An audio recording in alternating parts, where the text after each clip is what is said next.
Hello everyone, good evening to all of you. आज जो है हम लोग present perfect continuous and present perfect tense के बारे में पढ़ेंगे। ठीक है, तो चलिए स्टार्ट करते हैं। प्रेजेंट परफेक्ट, ठीक, एक मिनट हम इसको दूसरे पेन से लिख लेते हैं।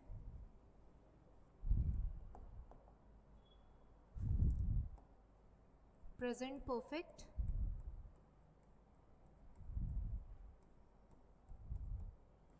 And present perfect continuous.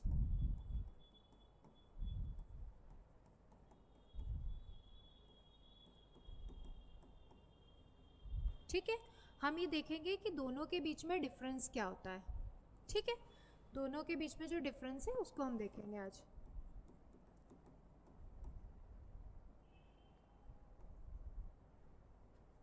चलिए, तो सबसे पहले तो हम बात करते हैं, जैसे टेंसेस आप सभी को लगभग स्ट्रक्चर तो हर बच्चे को लगभग याद ही होते हैं। Present perfect and present perfect continuous की बात कर रहे हैं। अब देखिए, यहाँ जब बोल ही रहे हैं हम प्रेजेंट परफेक्ट और present perfect continuous, that means हम बात कौन से समय की कर रहे हैं, यहाँ पे प्रेजेंट की बात कर रहे हैं, है ना। हमें पता है टेंसेस 3 तरह के होते हैं, प्रेजेंट, पास्ट एंड फ्यूचर। फिर उसके बाद अगर हम इनको अलग से देखें, इनको पार्ट्स में देखें, तो प्रेजेंट के अंदर 4 है, पास्ट में 4 होते हैं, उसके बाद फ्यूचर में भी 4 टेंसेस होते हैं। ठीक है, तो यहाँ पे देखो, अब जैसे मैंने लिखा है प्रेजेंट परफेक्ट, तो सबसे पहले तो हम इसका स्ट्रक्चर देखते हैं क्या होता है। अगर हम इसके स्ट्रक्चर की बात करें तो प्रेजेंट परफेक्ट का स्ट्रक्चर क्या होता है, सब्जेक्ट प्लस हैज और हैव प्लस मेन वर्ब की third form plus object. Subject plus has और हैव प्लस मेन वर्ब की थर्ड फॉर्म प्लस ऑब्जेक्ट, है ना। ये स्ट्रक्चर होता है प्रेजेंट परफेक्ट टेंस का। अब यहाँ पे देखिए, अगर हमको इसको नेगेटिव बनाना है, हमेशा ध्यान रखो आप कि जब भी आपको किसी सेंटेंस को नेगेटिव बनाना है तो बहुत सिंपल सी बात है, आपके जो हेल्पिंग वर्ब है, जो भी फर्स्ट हेल्पिंग वर्ब है, अब देखो क्या होता है ना, अगर हम प्रेजेंट परफेक्ट कंटिन्यूअस में आएंगे तो वहाँ हमें 2 हेल्पिंग वर्ब दिखेगी। तो ये ध्यान रखिए कि चाहे कितनी भी हेल्पिंग वर्ब्स हो, जो आपकी फर्स्ट हेल्पिंग वर्ब है, मतलब कौन सी, जो आप सब्जेक्ट के जस्ट बाद लगाते हो, है ना, उस वर्ब के बाद नॉट लगा दोगे तो क्या बन जाएगा, सेंटेंस नेगेटिव बन जाएगा। और अगर उसको आगे लेके आ जाओगे, मतलब हेल्पिंग वर्ब जो फर्स्ट हेल्पिंग वर्ब है उसको अगर आप सब्जेक्ट के पहले रख दोगे तो क्वेश्चन बन जाएगा, है ना। तो हमें रटने की कोई ज़रूरत ही नहीं, बहुत सिंपल सी बात है। और हमें उसके लिए ऐसा नहीं कि हम 4 से 5 स्ट्रक्चर लिखें और फिर उसे बैठ के याद करें, है ना। ऐसा हमें कुछ करने की ज़रूरत नहीं, हमें बस ये जो हमारा बेसिक स्ट्रक्चर है वो याद होना चाहिए। और वो क्या है, सब्जेक्ट प्लस हैज़ और हैव प्लस मेन वर्ब की थर्ड फॉर्म प्लस ऑब्जेक्ट। ठीक है, अब देखिए, अब ये तो हो गया स्ट्रक्चर। अब यहाँ पे अगर किसी बच्चे को ये दिक्कत आती है कि हैज़ और हैव में कैसे हम डिफ्रेंशिएट करेंगे, तो देखिए हैज़ और हैव में डिफरेंस क्या होता है। हम हैज़ का यूज़ किसके साथ करते हैं, जो हमारे सिंगुलर सब्जेक्ट्स होते हैं, है ना। जो हमारे सिंगुलर सब्जेक्ट्स होते हैं उनके साथ हम क्या लगा देते हैं, उनके साथ हम लगाते हैं हैज़। और जो हमारे प्लूरल सब्जेक्ट्स होते हैं उनके साथ हम क्या लगाते हैं, हैव। लेकिन आई के साथ भी हैव लगता है। ठीक है, आई जो है वो एक ऐसा, मतलब बोल सकते हैं एक ऐसा प्रोनाउन है वो, जिसमें क्या होता है कि अगर हम पूरे टेंसेस की बात करें तो केवल हमको एक पास्ट कंटिन्यूअस में ही दिखता है, उसके साथ वर्ब सिंगुलर है, बाकी सबके साथ प्लूरल वर्ब है। एंड प्रेजेंट कंटिन्यूअस में हम आई के साथ क्या लगाते हैं, एम लगाते हैं। ठीक है, तो अब देखिए ये चीज़ क्लियर है, हैज़ के साथ सिंगुलर सब्जेक्ट, या ऐसा बोलो सिंगुलर सब्जेक्ट है तो आगे वर्ब कौन सी आना है, हैज़। एंड अगर प्लूरल सब्जेक्ट है तो या आए है तो क्या आता है, हैव आता है। यहाँ तक तो हो गया। अब आगे देखते हैं। अब देखिए, इसके बाद ये तो हमने बात करी इसके स्ट्रक्चर के बारे में। अब सेकेंड ये कि इसका यूज़ कहाँ होता है। तो देखिए, जब भी हम प्रेजेंट परफेक्ट टेंस का यूज़ करते हैं ना, तो हमें ये ध्यान रखना है कि प्रेजेंट परफेक्ट टेंस का यूज़ कब किया जाता है, जब हम क्या करना चाह रहे हैं, हम ये कहना चाह रहे हैं कि कोई एक्शन जो है वो पास्ट में हुई और उसका इफेक्ट प्रेजेंट पे भी है ना। कोई भी एक्शन जो पास्ट की है और उसका प्रेजेंट पे इफेक्ट है, उसके लिए हम किसका यूज़ करते हैं, प्रेजेंट परफेक्ट टेंस का यूज़ करते हैं। हमेशा प्रेजेंट परफेक्ट टेंस के अंदर एक्शन कंप्लीट होती है। प्रेजेंट परफेक्ट किसको बताता है, किसी भी कंप्लीटेड एक्शन को, है ना, जो एक काम पूर्ण हो चुका है उसको बताने का काम करता है प्रेजेंट परफेक्ट। जैसे देखिए, लेकिन उसका इफेक्ट कैसे होगा, मान लो मैंने कहा आई हैव रीच्ड देयर, ठीक है, मुझसे किसी ने पूछा कि वेयर आर यू, तो मैंने क्या आंसर दिया, या फिर उसने मुझसे पूछा हैव यू रीच्ड देयर, क्या तुम वहाँ पहुँच गए, मैंने कहा yes I have reached there. क्यों बोल रही हूँ मैं ऐसा, यहाँ पे मैं प्रेजेंट परफेक्ट टेंस का यूज़ क्यों कर रही हूँ, क्योंकि देखो अगर मैंने बोला किसी से कि मैं वहाँ पहुँच गई हूँ, दैट मीन्स मैं उस समय वहाँ पे मौजूद हूँ, है ना। मैं जिस भी जगह की बात कर रही हूँ, देयर मतलब वहाँ, मतलब कोई प्लेस है, मैं किसी प्लेस की बात भी कर सकती थी यहाँ पे, कोई प्लेस मतलब लिख भी सकती थी यहाँ पे कि आई रीच्ड द स्कूल और कॉलेज और कोचिंग, है ना, कहीं भी, होम, कहीं भी हो सकता है। तो आपको ये ध्यान रखना है कि जब आप ये बोल रहे हो तो इसका मतलब क्या निकल रहा है, इसका मतलब ये निकल रहा है ना कि आप उस समय वहाँ मौजूद हो, तो हुआ ना कि एक्शन पास किए लेकिन उसका प्रेजेंट पे इफेक्ट है, ठीक है। ऐसे ही देखो, मान लो मैंने बोला he has cut his finger, he has cut his finger, मतलब क्या हो गया इसका, इसका मतलब ये हो गया कि उसकी उंगली कट गई है। अब हमने जब ये बोला कि उसकी उंगली कट गई, दैट मीन्स हम शायद ये बताना चाह रहे हैं उस समय कि हम ये कह रहे हैं कि उसको ब्लीडिंग हो रही है, या उसके हाथ में हमें दिख रहा है कि ब्लड निकल रहा है। हमने फिर कहा कि I have cut his finger, sorry he has cut his finger, that means उसका हाथ कट गया है ना, उसकी फिंगर कट गई है। तो हुआ कि जो प्रेजेंट है उस पर इफेक्ट है उसका, या हम बोल सकते हैं वो प्रेजेंट से रिलेट कर रहा है। अब देखिए होता क्या है, जब हम एग्जाम्स की बात करते हैं या जब हम इसको ग्रामेटिकली पढ़ते हैं, तो हमको यहाँ पे एक चीज़ समझना है, हमारे पास कुछ पर्टिकुलर टर्म्स होती हैं, मतलब कुछ पर्टिकुलर हमारे पास एडवर्ब्स होते हैं, है ना, और उनको देखते हुए हम इसको पहचानते हैं कि यहाँ पे प्रेजेंट परफेक्ट टेंस का यूज़ किया जाएगा या नहीं। अब वो कौन कौन से होते हैं हमारे एडवर्ब्स, अब हम उनको देखते हैं एक बार, है ना, जो ये पहचान कराते हैं या ये बताने का काम करते हैं कि यहाँ पे कौन सा टेंस होना चाहिए, प्रेजेंट परफेक्ट। तो देखिए सबसे पहले जस्ट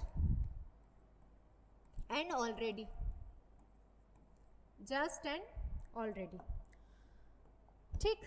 अब जस्ट और ऑलरेडी जो है, क्या मतलब है इनका, जस्ट मतलब अभी, है ना, और ऑलरेडी मतलब पहले से ही, ठीक। तो यहाँ दोनों को पढ़ने से ही हमें समझ में आ रहा है ना कि वो प्रेजेंट की एक्शन से रिलेट कर रहे हैं ये वर्ड्स। कैसे, देखो मान लो मैंने कहा I have just, I have just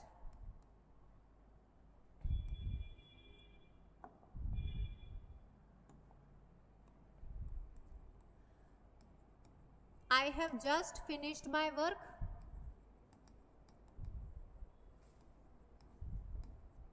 मतलब क्या हो गया, मैंने अभी ही अपना काम किया है, मैंने बस अभी ही पूरा किया है अपना काम।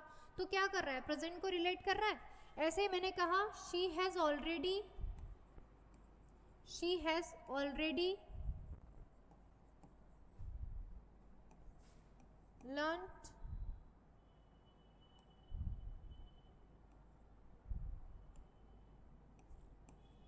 टेंसेस, मतलब वो पहले ही टेंसेस सीख चुकी है ना।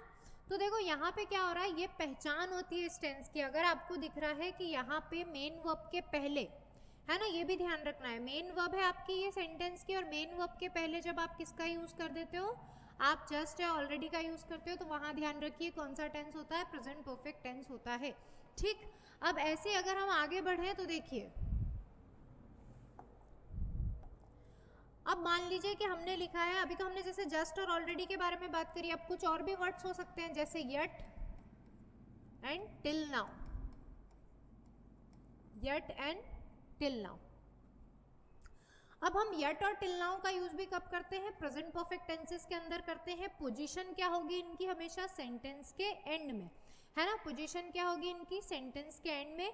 मीनिंग क्या देते हैं, जब हम बोलते हैं ना हिंदी में अभी तक, है ना, अभी तक, तो देखो ये दोनों, येट का मतलब भी वही है, टिल नाउ का मतलब भी वही होता है, क्या है, अभी तक, अब तक, ऐसा, ठीक है, ये इसका मीनिंग निकलता है। पर ये ध्यान रखना है कि जस्ट और ऑलरेडी हमेशा अफर्मेटिव सेंटेंसेस में यूज होते हैं, एंड येट और टिल नाउ अफर्मेटिव के अलावा फिर बाकी जो बचते हैं आपके सेंटेंसेस कौन कौन से, नेगेटिव, इंटेरोगेटिव एंड इंटेरोगेटिव, उनके अंदर हम किसका यूज करेंगे, फिर उनके अंदर हम इसका यूज करते हैं येट और टिल नाउ का, ठीक है। अब मैं यहाँ लिख भी दे रही हूँ, ये जो है दोनों, इसको हम कहाँ यूज करना है हमको, अफर्मेटिव में।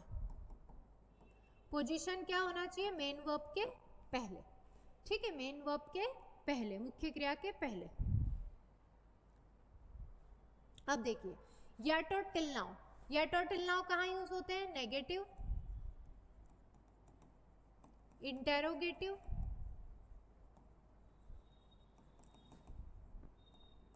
एंड इंटेरोनेगेटिव, इसको हम नेगेटिव क्वेश्चन भी बोलते हैं। ठीक है, इन तीनों में हम इनका यूज करते हैं।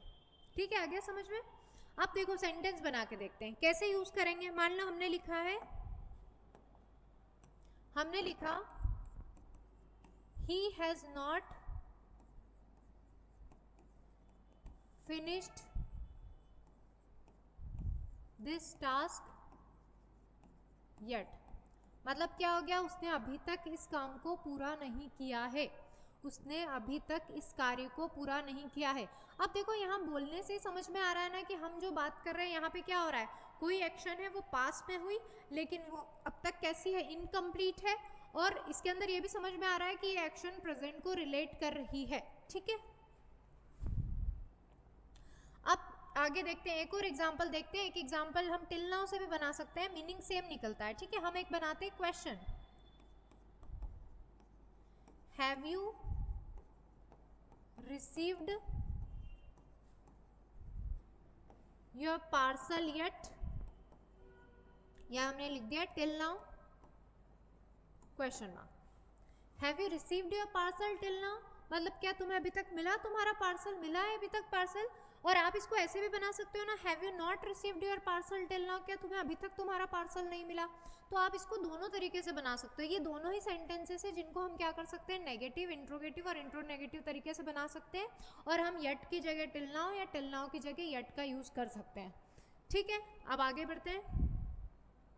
अब देखो ऐसे क्या होता है, अब मान लो आपको बोलना है, आपको सेंटेंस बनाना है अफर्मेटिव और आपको वहां पे यूज करना है अभी तक के सेंस में अगर कोई बात आपको कहनी है और सेंटेंस अफर्मेटिव चाहिए, तो आपके पास उसके लिए भी ऑप्शन है। अब आप क्या यूज कर सकते हो यहाँ पे, अब आप यूज कर सकते हो यहाँ पे सो फार। ठीक है, सो फार का मतलब भी वही निकलता है, येट और टिल नाउ, मीनिंग सेम है ना, मीनिंग सेम निकल रहा है उसका। बट सेंटेंस का टाइप क्या होगा, अब यहाँ पे आप इसको किसी भी सेंटेंस पे यूज कर सकते हो, अफर्मेटिव, नेगेटिव, इंट्रोगेटिव, किसी भी तरह के सेंटेंसेस में आप इसका यूज कर सकते हो। ठीक है, जबकि हमने क्या कहा था, येट और टिल नाउ अफर्मेटिव में नहीं यूज होते। ठीक, तो अब सेंटेंस बनाते हैं। जैसे हमने लिखा he has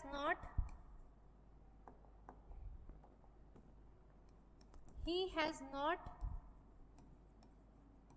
eaten food so far।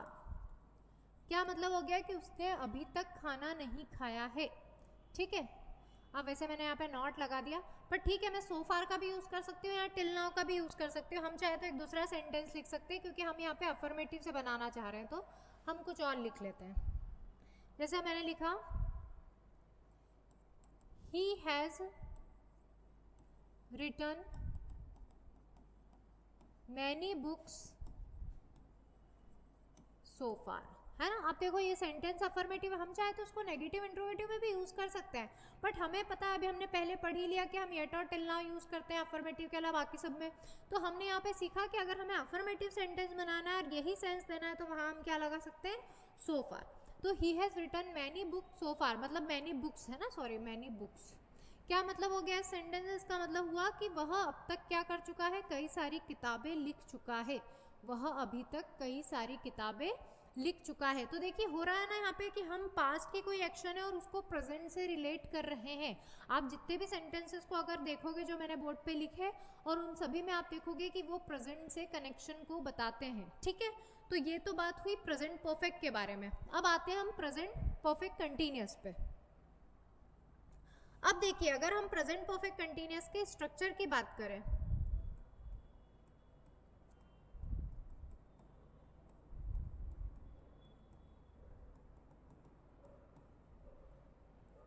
अगर हम प्रेजेंट परफेक्ट कंटिन्यूअस के स्ट्रक्चर की बात करें तो स्ट्रक्चर क्या होता है, सब्जेक्ट प्लस हैज और हैव प्लस मेन वर्ब में आईएनजी। हाँ, आईएनजी हमेशा फर्स्ट फॉर्म में लगती है ना, हम ऐसे ही बोल सकते थे वर्ब की ING form, subject plus has और हैव प्लस मेन वर्ब में आईएनजी प्लस ऑब्जेक्ट। एक मिनट सॉरी मिस्टेक हो गई ना मुझसे, बीन नहीं लगाया मैंने, बीन लगाना पहले है ना। बीन प्लस मेन वर्ब की फर्स्ट फॉर्म में आईएनजी प्लस ऑब्जेक्ट, फिर उसके बाद क्या हो जाएगा सिंस फॉर, देन टाइम। अब देखिए दोनों में डिफरेंस क्या होता है ना। अब देखते हैं अपन, एक तो स्ट्रक्चर का तो डिफरेंस है, वहां हमने क्या कहा था हैज़ के बाद थर्ड फॉर्म है मेन वर्ब की, यहाँ हमने कहा हैज़ के बाद बीन है, फिर वर्ब में आईएनजी, देन फिर उसके बाद ऑब्जेक्ट, और यहाँ आपने एक चीज और देखी सिंस फॉर प्लस टाइम। अब देखिए वैसे तो हम प्रेजेंट परफेक्ट टेंस के अंदर भी सिंस फॉर का यूज करते हैं, अब वो कैसे करते हैं वो भी हम आगे देखेंगे, पर फिलहाल हम देखते हैं कि दोनों के बीच का डिफरेंस क्या है। अब देखो यहाँ पे हम क्या बोल रहे हैं, वहाँ हमने कहा था एक्शन कंप्लीट हो गई है, बट यहाँ हम क्या बोल रहे हैं, हम यहाँ ये कह रहे हैं कि पास्ट में कोई एक्शन स्टार्ट हुई और वो अभी तक चल रही है, जारी है, और वो पास्ट में किसी टाइम पे स्टार्ट होके प्रेजेंट में चल रही है, वो इनकम्प्लीशन को बता रहा है एक्शन के, मतलब जहाँ एक्शन कैसी है अधूरी है, अभी पूरी तरह से खत्म नहीं हुई है। तो क्या हो रहा है, ये जो सिंस और फॉर है, तो ये हमें ध्यान रखना है कि हमें सिंस का यूज कब करना है और फॉर का यूज कब करना है ना, यहाँ ये भी चीज देखना होगी। अब देखिए सिंस जो होता है वो हमेशा डेफिनेट टाइम के साथ होता है, एंड ये किसके साथ होता है, इनडेफिनेट टाइम के साथ। ठीक है, अब डेफिनेट और इनडेफिनेट टाइम का मतलब क्या होता है, तो देखिए अगर हम बोल रहे हैं सिंस डेफिनेट टाइम मतलब निश्चित समय, या बोल सकते हैं हम पॉइंट ऑफ टाइम के लिए यूज होता है, एंड फॉर जो है इनडेफिनेट टाइम मतलब कि बोल सकते हो आप इसको पीरियड ऑफ टाइम के लिए यूज होता है। सबसे अच्छा तरीका मेरे हिसाब से इसको याद रखने का ये होता है कि आप बस ये ध्यान रखो कि आप जब भी टाइम की यूनिट्स लिखते हो ना, जहां आपको दिख रही है वो टर्म्स जहां टाइम की यूनिट्स यूज हो रही है, तो आप वहां पे क्या लगा दोगे फॉर, मतलब कहां से, अगर मैं देखूं सेकंड से लेके तो ईयर तक है ना, तो सेकंड है, मिनट है, आवर है, मंथ है, डे है, ठीक है, ईयर है, तो इन सब के साथ जहाँ ये वर्ड्स आपको दिख जाए वहाँ पे आपको क्या लगा देना होता है फॉर। फिर उसके बाद फिर जितने भी टाइम को दर्शाने वाले शब्द हैं उन सब के साथ आपको क्या लगा देना है सिंस, है ना, तो इससे ये आसान हो जाता है समझना। बाकी पॉइंट ऑफ टाइम और पीरियड ऑफ टाइम में डिफरेंस ये होता है, पॉइंट जो है वो किसी एक पर्टिकुलर टाइम को बताता है, जैसे मैंने बोला 9 बजे, 10 बजे, 11 बजे, है ना, और पीरियड ऑफ टाइम मतलब एक ड्यूरेशन को बताता है कि किसी एक पॉइंट से लेके दूसरे पॉइंट तक, मतलब हमने बोला 4 घंटे, 5 घंटे, 2 घंटे, है ना, या हमने बोला 2 महीने, 2 साल, तो इसको हम क्या बोलते हैं इनडेफिनेट टाइम। ठीक है, और सिंस मतलब डेफिनेट टाइम के साथ किसी एक पर्टिकुलर टाइम पे, जैसे मैंने बोला अराइवल, डिपार्चर, किसी एक पर्टिकुलर टाइम पे एक्शन हुई होगी, है ना। अब इसके आगे देख लेते हैं इसका यूज कैसे करना है, इसके सेंटेंस देखते हैं। हमने एक सेंटेंस लिखा, हमने कहा ही हैज बीन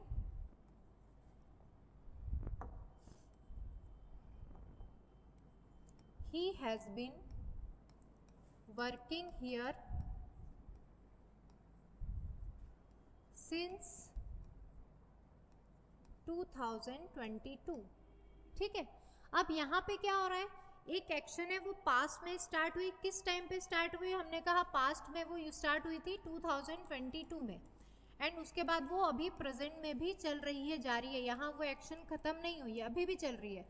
ठीक है, तो यहाँ टेंस कौन सा यूज किया हमने, प्रेजेंट परफेक्ट कंटिन्यूअस। ये समझ में आपको, ये ईयर का मैंने नाम लिख दिया, एक पर्टिकुलर पॉइंट हो गया, तो यहाँ पे हमने क्या यूज किया है सिंस।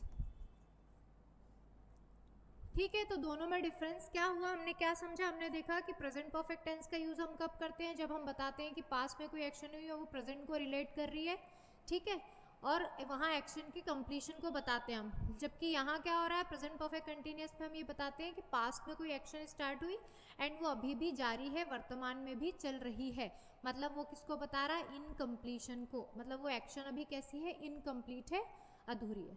ठीक है, तो मिलते हैं अब अगली क्लास में, आज के लिए इतना ही, thank you so much, good night.